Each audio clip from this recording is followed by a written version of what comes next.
2025ರ ಸೂರ್ಯಗ್ರಹಣದ ಪ್ರಭಾವ ಮತ್ತು ಅದೃಷ್ಟ ರಾಶಿಗಳ ಬಗ್ಗೆ ಮಾಹಿತಿ. ನಮಸ್ಕಾರ ಸ್ನೇಹಿತರೆ, ವೀಕ್ಷಕರಿಗೆ ಪ್ರೀತಿಯ ಸ್ವಾಗತ ಇದೆ. 2025ರ ಸೆಪ್ಟೆಂಬರ್ 21ರಂದು ಕೇತುಗ್ರಸ್ತ ಸೂರ್ಯಗ್ರಹಣ ಸಂಭವಿಸಲಿದೆ. ಈ ಮಹಾಲಯ ಅಮಾವಾಸ್ಯೆ ಅಥವಾ ಸರ್ವಪಿತೃ ಅಮಾವಾಸ್ಯೆಯ ದಿನದಂದು ಸಂಭವಿಸುವ ಈ ಸೂರ್ಯಗ್ರಹಣವು 2025ರ ಕೊನೆಯ ಸೂರ್ಯಗ್ರಹಣವಾಗಿದೆ. ಈ ಸೂರ್ಯಗ್ರಹಣದ ಪ್ರಭಾವದಿಂದ 12 ರಾಶಿಯ ಜನರ ಮೇಲೆ ಒಳ್ಳೆಯ ಪ್ರಭಾವವನ್ನು ಮತ್ತು ಪರಿಣಾಮವನ್ನು ಬೀರಲಿದೆ. ಆದರೆ ವಿಶೇಷವಾಗಿ 12 ರಾಶಿಚಕ್ರಗಳ ಜನರಲ್ಲಿ ಈ 8 ರಾಶಿಯವರ ಮೇಲೆ ವಿಶೇಷವಾದ ಅತ್ಯದ್ಭುತ ಪ್ರಭಾವವನ್ನು ತೋರಲಿದೆ ಮತ್ತು ಈ ರಾಶಿಯವರಿಗೆ ಲಕ್ ಚೇಂಜ್ ಆಗಲಿದೆ. ಗ್ರಹಣದ ಸಮಯವನ್ನು ಧಾರ್ಮಿಕ ಮತ್ತು ಜ್ಯೋತಿಷ್ಯ ಶಾಸ್ತ್ರ ಹಾಗೂ ಆಧ್ಯಾತ್ಮಿಕ ದೃಷ್ಟಿಕೋನದಿಂದ ಬಹಳ ವಿಶೇಷವೆಂದು ಪರಿಗಣಿಸಲಾಗಿದೆ. 2025ರ ಕೊನೆಯ ಸೂರ್ಯಗ್ರಹಣವು ಯಾವಾಗ ಸಂಭವಿಸಲಿದೆ ಮತ್ತು ಇದರ ಸಮಯವೇನು ಹಾಗೂ ಯಾವ ಪ್ರದೇಶದಲ್ಲಿ ಈ ಗ್ರಹಣವು ಗೋಚರಿಸಲಿದೆ ಎಂದು ಸಂಪೂರ್ಣ ಮಾಹಿತಿಯನ್ನು ತಿಳಿಸಲಿದ್ದೇವೆ. ಜೊತೆಗೆ ಈ 8 ಅದೃಷ್ಟ ರಾಶಿಗಳ ಬಗ್ಗೆಯೂ ತಿಳಿಸಿಕೊಡುತ್ತೇವೆ. ಹಾಗಾಗಿ ಎಲ್ಲರೂ ಈ ವಿಡಿಯೋವನ್ನು ಸ್ಕಿಪ್ ಮಾಡದೆ ಕೊನೆವರೆಗೂ ನೋಡಿ ಮತ್ತು ನೀವು ಇನ್ನೂ ನಮ್ಮ ಚಾನೆಲ್ ಅನ್ನು ಸಬ್ಸ್ಕ್ರೈಬ್ ಮಾಡಿ ಇದೇನೋ ನೋಡುತ್ತಿದ್ದರೆ ದಯವಿಟ್ಟು ಈ ವಿಡಿಯೋಗೆ ಒಂದು ಲೈಕ್ ಕೊಟ್ಟು ನಮ್ಮ ಚಾನೆಲ್ ಅನ್ನು ಸಬ್ಸ್ಕ್ರೈಬ್ ಮಾಡಿಕೊಂಡು ಪಕ್ಕದಲ್ಲಿರುವ ಬೆಲ್ ಬಟನ್ ಅನ್ನು ಒತ್ತಿ, ಯಾಕೆಂದರೆ ನಾವು ಹಾಕುವ ಎಲ್ಲಾ ಜ್ಯೋತಿಷ್ಯ ಶಾಸ್ತ್ರದ ಪ್ರಕಾರದ ಮಾಹಿತಿಯನ್ನು ನೀವು ಮೊದಲು ನೋಡಬಹುದು. ಹಾಗೂ ಇಲ್ಲಿ ನಮ್ಮ ದಿನ ಒಳ್ಳೆಯದಾಗಲಿ ಅಥವಾ ಕೆಟ್ಟದ್ದಾಗಲಿ ಆತ್ಮಗಳ ಜೊತೆ ಲೀನವಾಗಿರುವ ಭಗವಂತನಾದ ಶಿವನನ್ನು ನೆನೆಯಿರಿ.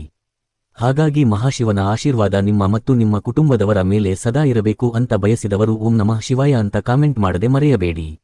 ಈ ಭಾಗಶಃ ಸೂರ್ಯಗ್ರಹಣವು ಸೆಪ್ಟೆಂಬರ್ 21ನೇ ತಾರೀಖು ಗುರುವಾರ ಮಹಾಲಯ ಅಮಾವಾಸ್ಯೆಯ ದಿನ ಶ್ರೀ ವಿಶ್ವ ವಸಂತ ಮಾತ್ ಸಂವತ್ಸರ ಭಾದ್ರಪದ ಮಾಸ ವರ್ಷ ಋತು ದಕ್ಷಿಣಾಯಣ ಶುಕ್ಲ ಪಕ್ಷದಲ್ಲಿ ಸಂಭವಿಸಲಿದೆ. ಈ ಗ್ರಹಣವು ಕೆಲವು ರಾಶಿಯವರಿಗೆ ಕಷ್ಟಗಳನ್ನು ನಿರ್ಮಿಸಿದರೆ ಇನ್ನು ಕೆಲವು ರಾಶಿಗಳಿಗೆ ಕಷ್ಟಗಳನ್ನು ದೂರ ಮಾಡುತ್ತದೆ. ಈ ವರ್ಷದ ಕೊನೆಯ ಸೂರ್ಯಗ್ರಹಣದಿಂದಾಗಿ ಯಾವ ರಾಶಿಯ ಜೀವನದಲ್ಲಿ ಸಂತೋಷವನ್ನು ತರಲಿದೆ ಎಂದು ನೋಡೋಣ ಬನ್ನಿ. 12 ರಾಶಿ ಚಕ್ರಗಳಲ್ಲಿ ಈ 8 ಅದೃಷ್ಟ ರಾಶಿಯ ಮೊದಲನೇ ರಾಶಿ ಮೇಷರಾಶಿ.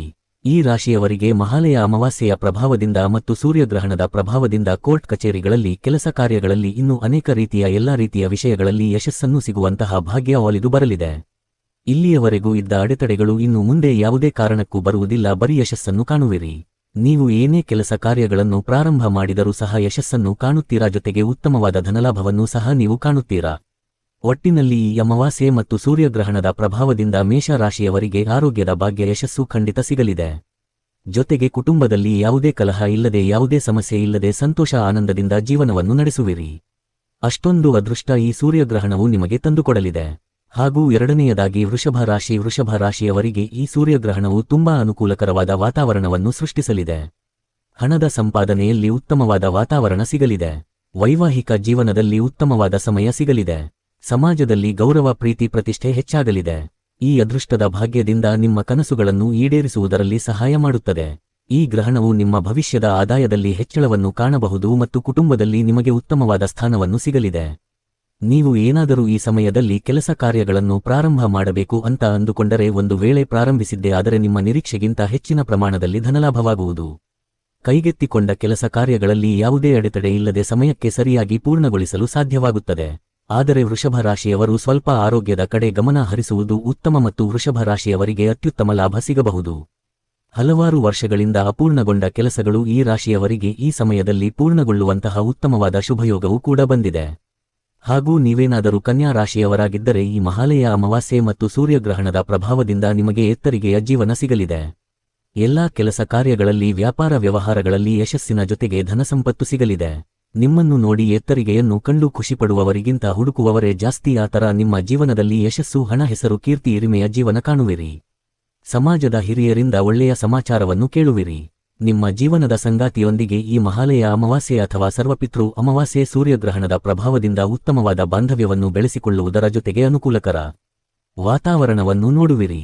ಹಾಗೂ ವ್ಯಾಸಂಗ ಮಾಡುತ್ತಿರುವ ಕನ್ಯಾ ರಾಶಿಯ ವಿದ್ಯಾರ್ಥಿಗಳಿಗೆ ಪರಿಶ್ರಮಕ್ಕೆ ತಕ್ಕ ಫಲಿತಾಂಶ ಸಿಗಲಿದೆ ಮತ್ತು ಕನ್ಯಾ ರಾಶಿಯ ನಿರುದ್ಯೋಗಿಗಳಿಗೆ ಉತ್ತಮವಾದ ಸಮಯ ಸಿಗಲಿದೆ. ಒಟ್ಟಿನಲ್ಲಿ ಈ ಅಮಾವಾಸ್ಯೆ ಸೂರ್ಯಗ್ರಹಣವು ಕನ್ಯಾ ರಾಶಿಯವರಿಗೆ ಒಳ್ಳೆಯ ಅದೃಷ್ಟವನ್ನು ತಂದುಕೊಡಲಿದೆ. ಹಾಗೂ ನಾಲ್ಕನೆಯದಾಗಿ ತುಲಾ ರಾಶಿ. ಈ ರಾಶಿಯವರಿಗೆ ಈ ಅಮಾವಾಸ್ಯೆ ಸೂರ್ಯಗ್ರಹಣದ ಪ್ರಭಾವದಿಂದ ತುಂಬಾ ಲಾಭ ಸಿಗುವಂತಹ ಭಾಗ್ಯ ಒಲಿದು ಬರಲಿದೆ. ಕೆಲಸದ ಕ್ಷೇತ್ರಗಳಲ್ಲಿ ಇವರ ಪ್ರತಿಭೆ ಬೆಳಕಿಗೆ ಬರಲಿದೆ. ವ್ಯಾಪಾರ ವ್ಯವಹಾರಗಳಲ್ಲಿ ಹೆಚ್ಚಿನ ಪ್ರಮಾಣದಲ್ಲಿ ಧನಲಾಭವಾಗಲಿದೆ. ಸಮಾಜದಲ್ಲಿ ತುಲಾ ರಾಶಿಯವರಿಗೆ ಉತ್ತಮವಾದ ಗೌರವ ಸ್ಥಾನಮಾನ ಸಿಗಲಿದೆ. ಈ ರಾಶಿಯವರ ಬಂಧು ಮಿತ್ರರು ಪ್ರೀತಿಯಿಂದ ಕಾಣುವರು, ಜೊತೆಗೆ ಕುಟುಂಬದಲ್ಲಿ ಇವರಿಗೆ ಗೌರವ ಸಿಗಲಿದೆ. ತುಲಾ ರಾಶಿಯ ಜನರಿಗೆ ಆರೋಗ್ಯ ಸಮಸ್ಯೆಗಳಿದ್ದರೆ ಈ ಅಮಾವಾಸ್ಯೆ ಸೂರ್ಯಗ್ರಹಣದ ಪ್ರಭಾವದಿಂದ ಆರೋಗ್ಯ ಸಮಸ್ಯೆಗಳಲ್ಲಿ ಉತ್ತಮವಾದ ಅನುಕೂಲಕರವಾದ ಸುಧಾರಣೆಯನ್ನು ಕಾಣುವರು. ಮತ್ತು ಕುಟುಂಬ ಸಮಸ್ಯೆಗಳು ದೂರವಾಗಿ ಸಂತೋಷದಿಂದ ಜೀವನ ನಡೆಸುವಲ್ಲಿ ಈ ಅಮಾವಾಸ್ಯೆ ಸೂರ್ಯಗ್ರಹಣವು ಹೆಚ್ಚಿನ ಪ್ರಮಾಣದಲ್ಲಿ ಪ್ರಭಾವವನ್ನು ಬೀರಲಿದೆ. ಜೊತೆಗೆ ತುಲಾ ರಾಶಿಯವರಿಗೆ ಆಕಸ್ಮಿಕ ಧನಲಾಭವು ಸಿಗುವಂತಹ ಭಾಗ್ಯ ಒಲಿದು ಬರಲಿದೆ. ಒಟ್ಟಿನಲ್ಲಿ ಅಮಾವಾಸ್ಯೆ ಸೂರ್ಯಗ್ರಹಣವು ತುಲಾ ರಾಶಿಯವರಿಗೆ ಅದೃಷ್ಟದ ಲಾಭದಾಯಕ ಸಮಯವನ್ನು ಸೃಷ್ಟಿಸಲಿದೆ. ಹಾಗೂ 5ನೇಯದಾಗಿ ವೃಶ್ಚಿಕ ರಾಶಿಯವರಿಗೆ ಈ ಅಮಾವಾಸ್ಯೆ ಸೂರ್ಯಗ್ರಹಣದ ಪ್ರಭಾವದಿಂದ ಕುಟುಂಬದಲ್ಲಿದ್ದ ವಿವಾದಗಳು ಈ ಅಮಾವಾಸ್ಯೆ ಗ್ರಹಣದಿಂದ ದೂರವಾಗಲಿವೆ. ವೃಶ್ಚಿಕ ರಾಶಿಯವರಿಗೆ ವ್ಯಾಪಾರ ವ್ಯವಹಾರವನ್ನು ಮಾಡುತ್ತಿರುವವರು ಲಾಭದ ಜೊತೆಗೆ ಯಶಸ್ಸನ್ನು ಕಾಣುವರು. ಈ ಅಮಾವಾಸ್ಯೆ ಗ್ರಹಣದ ಪ್ರಭಾವದಿಂದ ರಾಜಯೋಗವು ಕೂಡಿಬರುವುದು. ಶುಭ ಕಾರ್ಯಗಳನ್ನು ಮಾಡುವಂತಹ ಅದೃಷ್ಟದ ಭಾಗ್ಯ ಒಲಿದು ಬರಲಿದೆ. ವೃಶ್ಚಿಕ ರಾಶಿಯವರಿಗೆ ಅತ್ಯಂತ ಶುಭ ಫಲಿತಾಂಶವನ್ನು ಕಾಣುವರು. ಲಾಭದ ಜೊತೆಗೆ ಉತ್ತಮವಾದ ಶುಭ ವಿಷಯಗಳು ನಿಮಗೆ ಸಂತೋಷವನ್ನು ತರುತ್ತದೆ. ಯಾವುದೇ ಒಂದು ಕೆಲಸದ ಕ್ಷೇತ್ರದಲ್ಲಿ ನಿಮ್ಮ ಪ್ರತಿಭೆ ಬೆಳಕಿಗೆ ಬರುವುದು ಮತ್ತು ಸಮಾಜದಲ್ಲಿ ಗೌರವದ ಜೊತೆಗೆ ಪ್ರೀತಿಯು ಶುಭ ಸಮಾಚಾರಗಳನ್ನು ನಿಮ್ಮ ಪಾಲಾಗಲಿವೆ. ಈ ಅಮಾವಾಸ್ಯೆ ಸೂರ್ಯಗ್ರಹಣದ ಪ್ರಭಾವದಿಂದ ನಿಮ್ಮ ಮನಸ್ಸಿನಲ್ಲಿದ್ದ ಗೊಂದಲಗಳಿಗೆ ಪರಿಹಾರವನ್ನು ನೀಡಬಹುದು. ನಿಮಗೆ ಕೋರ್ಟ್ ಕಚೇರಿ ವಾದವಿವಾದಗಳಲ್ಲಿ ವಿಜಯದ ಪತಾಕೆಯನ್ನು ಹಾರಿಸುವಿರಿ. ಈ ಅಮಾವಾಸ್ಯೆ ಸೂರ್ಯಗ್ರಹಣದ ಪ್ರಭಾವದಿಂದ ನಿಮ್ಮ ಎಲ್ಲಾ ಆರ್ಥಿಕ ಸಮಸ್ಯೆಗಳು ಕಳೆದು ಆಕಸ್ಮಿಕ ಧನಲಾಭವನ್ನು ಕಾಣುವಿರಿ. ಹಾಗೂ 6ನೇಯದಾಗಿ ಧನಸ್ಸು ರಾಶಿ. ಈ ಧನಸ್ಸು ರಾಶಿಯವರಿಗೆ ಈ ಅಮಾವಾಸ್ಯೆ ಸೂರ್ಯಗ್ರಹಣದ ಪ್ರಭಾವವು ಧನಸ್ಸು ರಾಶಿಯವರಿಗೆ ಉತ್ತಮರಲ್ಲಿ ಉತ್ತಮವಾದ ಜೀವನವನ್ನು ಕಲ್ಪಿಸಲಿದೆ.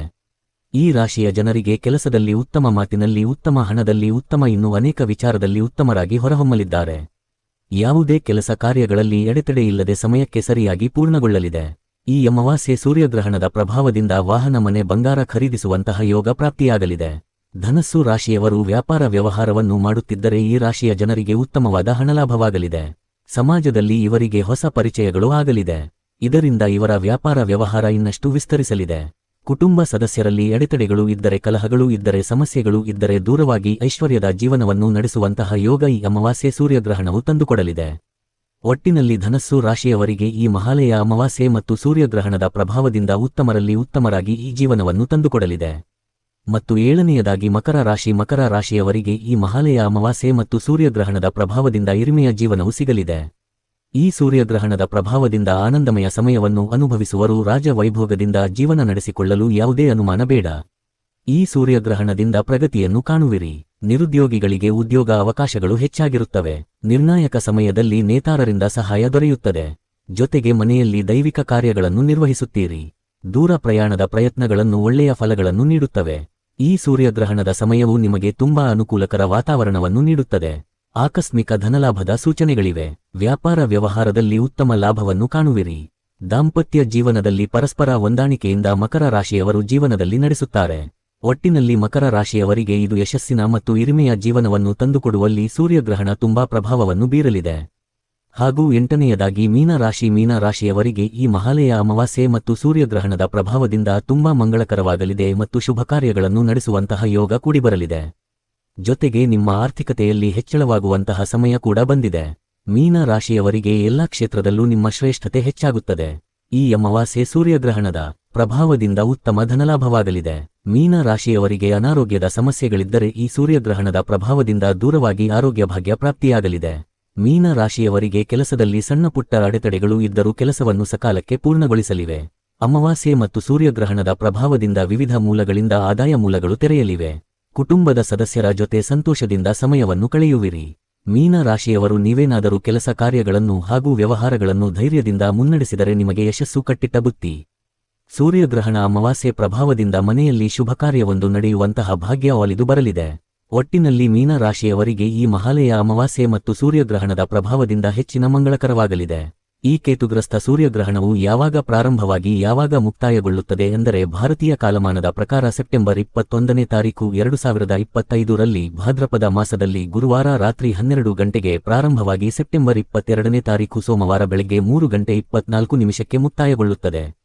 ಈ ಸೂರ್ಯಗ್ರಹಣವು ಯಾವ ಪ್ರದೇಶದಲ್ಲಿ ಗೋಚರಿಸುತ್ತದೆ ಅಂದರೆ ಆಸ್ಟ್ರೇಲಿಯಾ, ನ್ಯೂಜಿಲ್ಯಾಂಡ್, ದಕ್ಷಿಣ ಪೆಸಿಫಿಕ್ ಸಾಗರ, ಆಫ್ರಿಕಾದ ಕೆಲವು ಭಾಗಗಳು ಮತ್ತು ಹಿಂದೂ ಮಹಾಸಾಗರದಲ್ಲಿ ಈ ಕೇತುಗ್ರಸ್ತ ಸೂರ್ಯಗ್ರಹಣವು ಗೋಚರಿಸಲಿದೆ. ಒಟ್ಟಾರೆಯಾಗಿ ಈ ಸೂರ್ಯಗ್ರಹಣವು 4 ಗಂಟೆ 24 ನಿಮಿಷಗಳ ಕಾಲ ಇರುತ್ತದೆ. ಭಾರತದಲ್ಲಿ ರಾತ್ರಿ ಸಮಯದಲ್ಲಿ ಸೂರ್ಯಗ್ರಹಣ ಹಿಡಿಯುವುದರಿಂದ ಇಲ್ಲಿ ಸೂರ್ಯ ರಾತ್ರಿ ಸಮಯದಲ್ಲಿ ಅಸ್ತನಾಗಿರುವುದರಿಂದ ಭಾರತಕ್ಕೆ ಯಾವುದೇ ರೀತಿ ಸೂತಕ ಇರುವುದಿಲ್ಲ. ಆದರೆ ಎಲ್ಲಾದರೂ ಸೂರ್ಯಗ್ರಹಣ ಸಂಭವಿಸಿದರೆ ಅಥವಾ ಯಾವುದೇ ಚಂದ್ರಗ್ರಹಣ ಸಂಭವಿಸಿದರೆ ಭಾರತದಲ್ಲಿ ಗೋಚರ ಇಲ್ಲದಿದ್ದರೂ ಕೂಡ ಅದರ ಪ್ರಭಾವ ಭೂಮಂಡಲದ ಮೇಲೆ ಇದ್ದೇ ಇರುತ್ತದೆ. ಈ ಗ್ರಹಣದ ಪ್ರಭಾವವು ನಮ್ಮೆಲ್ಲರ ಜೀವನದ ಮೇಲೆ ಆಗುತ್ತದೆ. ನೋಡಿದ್ದಕ್ಕೆ ಸ್ನೇಹಿತರೆ, ಈ ಮಾಹಿತಿ ನಿಮಗೆ ಇಷ್ಟ ಆಗಿದೆ ಅಂತ ಅಂದುಕೊಂಡಿದ್ದೇವೆ. ಇಷ್ಟ ಆಗಿದ್ದರೆ ದಯವಿಟ್ಟು ಈ ವಿಡಿಯೋಗೆ ಒಂದು ಲೈಕ್ ಕೊಡಿ. ಸಾಧ್ಯವಾದರೆ ಈ ವಿಡಿಯೋವನ್ನು ನಿಮ್ಮ ಫ್ರೆಂಡ್ಸ್, ಫ್ಯಾಮಿಲಿ ಹಾಗೂ ಗ್ರೂಪ್ಗಳಿಗೆ ಶೇರ್ ಮಾಡಿ. ನೀವು ಶೇರ್ ಮಾಡುವುದರಿಂದ ನಿಮ್ಮಿಂದ ಅವರಿಗೆ ಉಪಯೋಗ ಆಗಬಹುದು. ಇನ್ನು ಹೆಚ್ಚಿನ ಮಾಹಿತಿಗಾಗಿ ನಮ್ಮ ಚಾನೆಲ್ ಅನ್ನು ಸಬ್ಸ್ಕ್ರೈಬ್ ಮಾಡಿಕೊಂಡು ಸಪೋರ್ಟ್ ಮಾಡಿ. ಧನ್ಯವಾದ.